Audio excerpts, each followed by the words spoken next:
All right, good to go? Yes. No worries. Okay, well, welcome everyone to Law Hackers.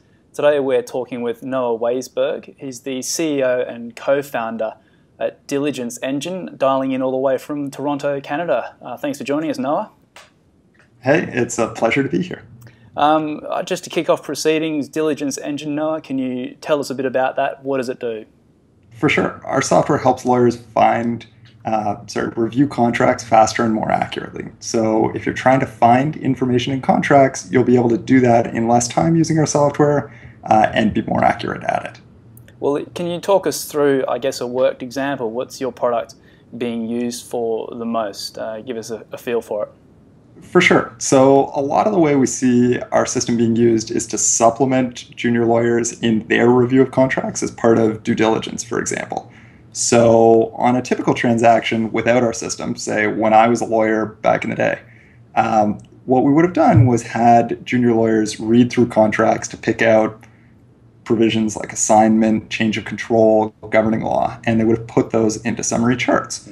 Our system does two things. First of all, it just itself will read the contracts and pull out things like assignment, change of control, governing law, and if you wish, just dump them straight into summary charts.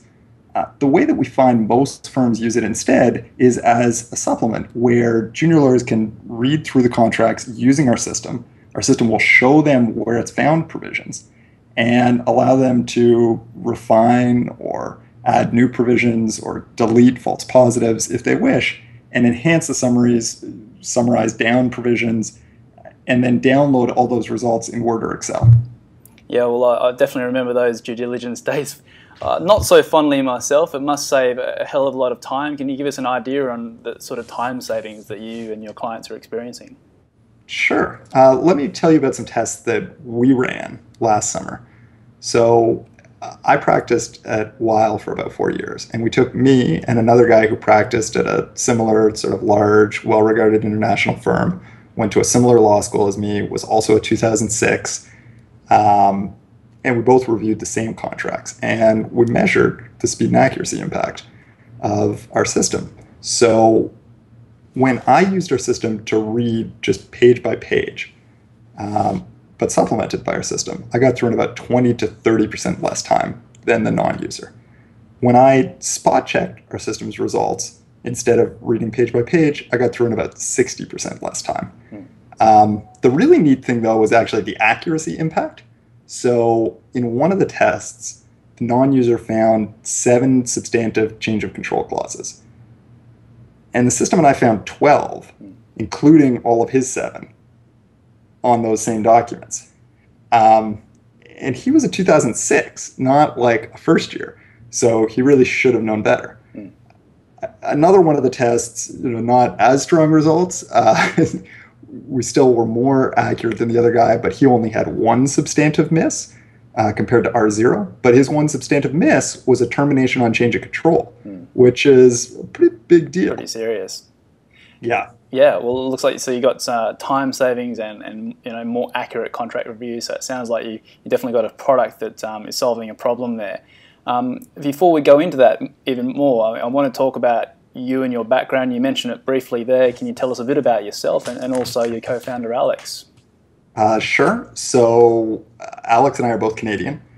I went to law school at NYU and then practiced at Weil for about 4 years in New York, doing mostly M&A work with some securities and governance stuff thrown in. Alex got his PhD from University of Waterloo, which is like the MIT of Canada, in computer science and bioinformatics. Yep. So pretty strong tech background. Yeah, and how did you guys, I guess, meet? And then I guess the next step is launching DiligenceEngine. What sort of was the thing that inspired you and you guys to launch this thing? For sure. So I started thinking about ways to do parts of my old job more efficiently and really honed in on contracts. And before law school, I had been in a PhD program in political science at Brown. A couple of my classmates there were professors at some pretty great tech schools like Waterloo, MIT, And so I reached out to them and a bunch of others, just trying to meet someone who could help us build this thing. And through one of them, I met Alex.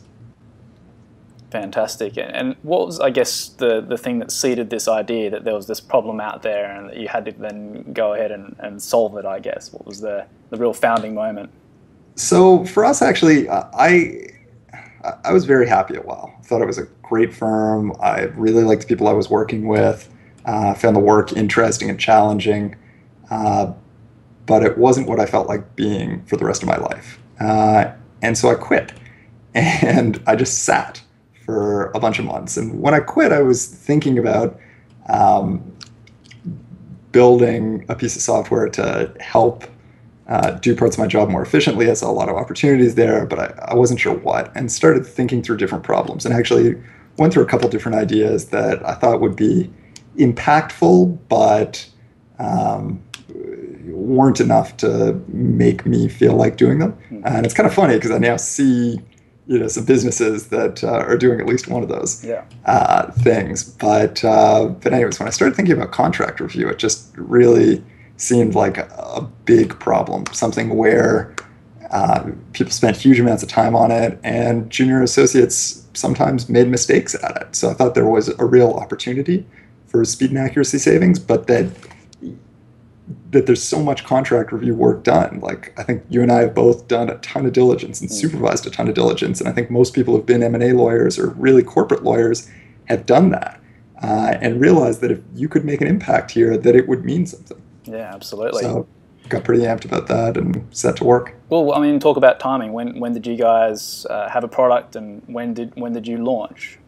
Sure. So I was thinking about this towards the end of 2010. Got together with Alex around start of 2011. We thought it would take us sort of 4 months to build a piece of software like ours, because there is machine learning technology, which is the sort of way we approach this problem. So there is machine learning technology out there, and based on this kind of standard off-the-shelf machine learning technology, we thought we could build a system like ours in 4 months. And we spoke to some other, guys with PhDs, and they agreed. So 6 months later, because you're building software and stuff goes a little bit behind schedule, we're sitting there and we've got a system that is pretty accurate at finding change of control or finding governing law clauses. But when you tried it on things like change of control or assignment, it was pretty mediocre. Yeah, right. And it sucked, right? Like, we're sitting there, the system doesn't work, and we've been working our asses off for 6 months. And we probably should have quit at that point. Like, if we'd known what we had ahead of us in terms of pain, we would have. But we didn't. And we kept pushing and kept pushing. And after about a year and a half, we had a system that sort of was pretty accurate, actually, at change of control. And after sort of 2.5 years, it became like really, really quite accurate. But that was a beast to build it. In the meantime, after about a year, we figured we didn't know if we would ever get our system to be accurate. And so the idea was, well, we have this idea that corporate lawyers need the system to be like 90% accurate. But, maybe we're wrong. What if it's okay at 70%? And so we sort of did a beta launch. So this would have been like January or February 2012. And we had, a solid firm trying it out. And the system sucked. And it did not really meet the needs, but of our target market, which was not a huge surprise to us, right? Well, I guess things have progressed since then, and they say, you got to be embarrassed by your first product. It's time to launch.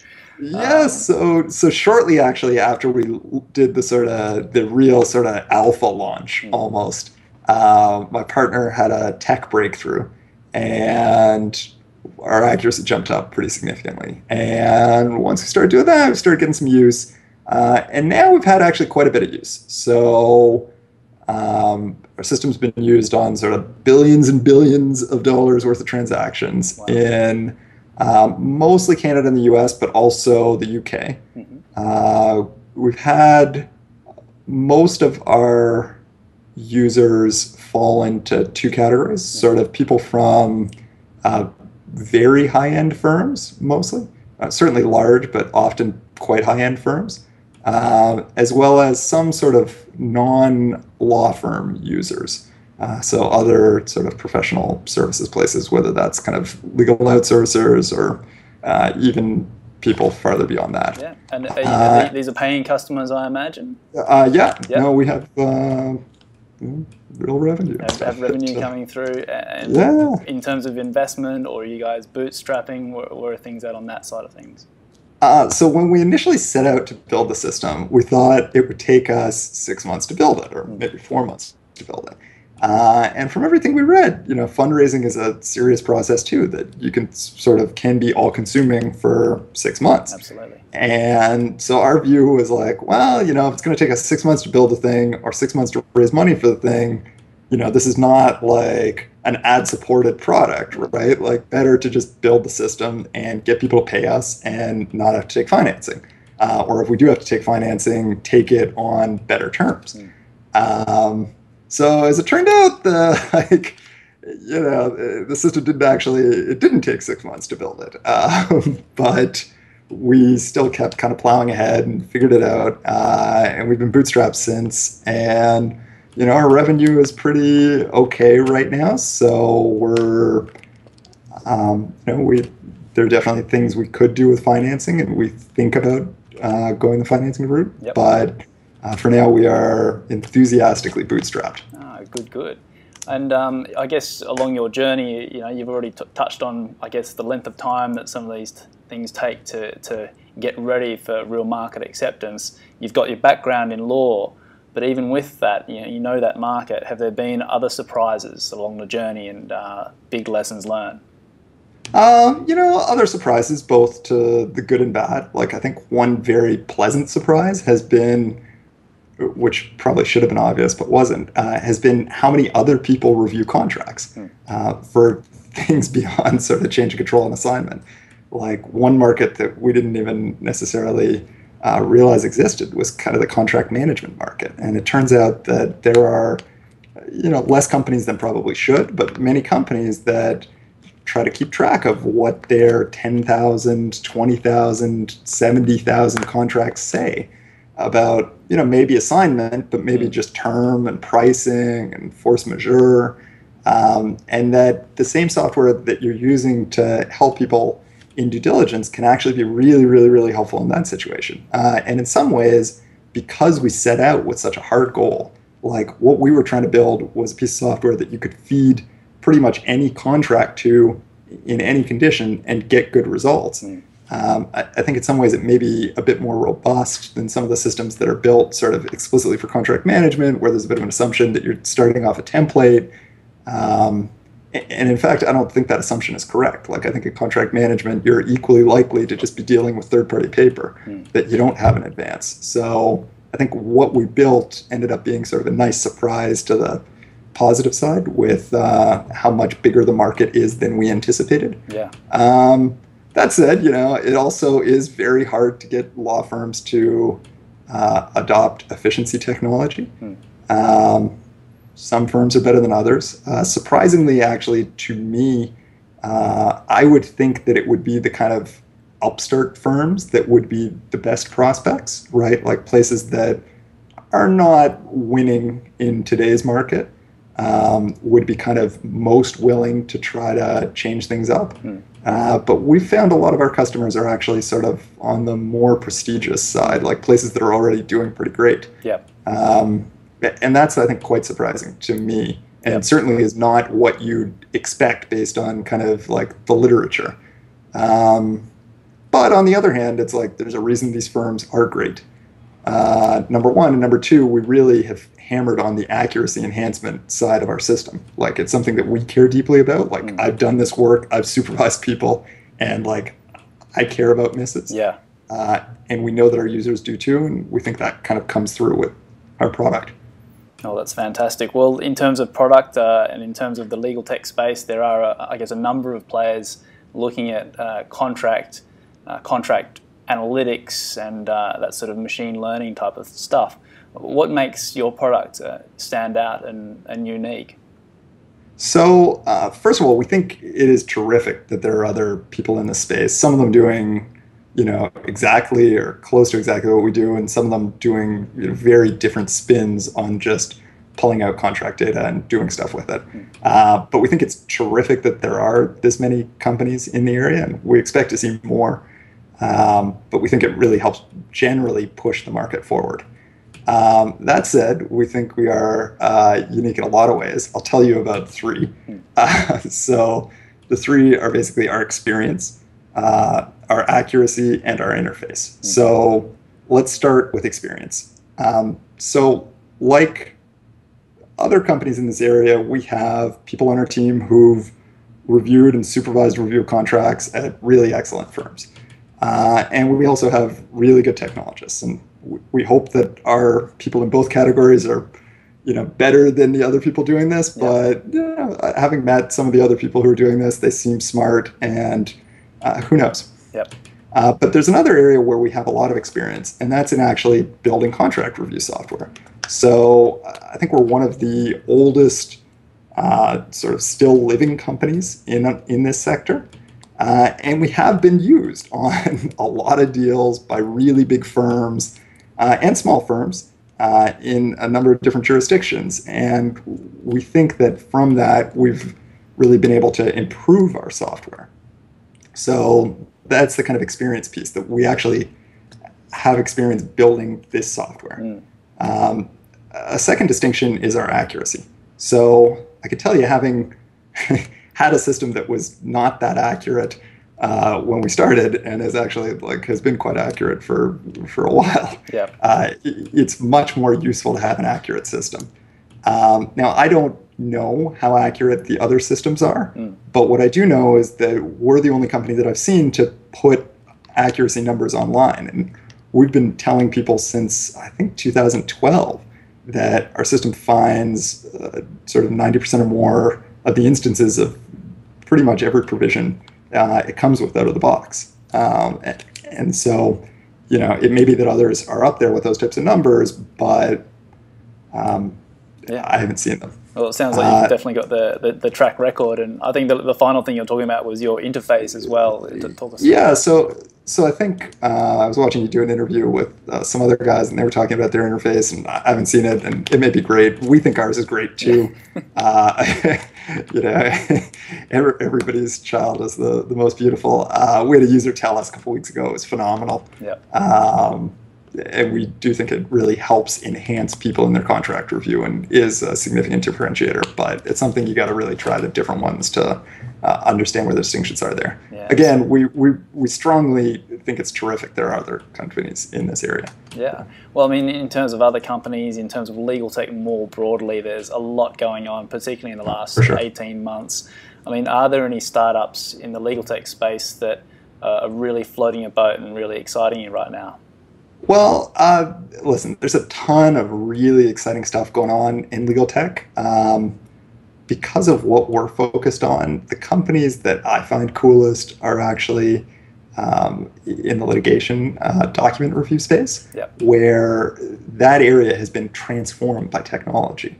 Both sort of technology that helps people make decisions, like things like Logical, which is a super attractive way to sort through documents, but also just some of the actual technology-assisted review systems. I find what they're doing there really, really, really cool, and we hope that our market is going to become something like theirs over the next short while. Yeah, I'm sure it will. You've been hard at it. You've come a long way and gained some good market traction and earning revenue. So I think you're ahead of the game. And thanks so much for sharing your insights. We really appreciate your time today, Noah. Pleasure. Thanks for talking to me, David. Yeah, my pleasure. Speak to you soon. Bye.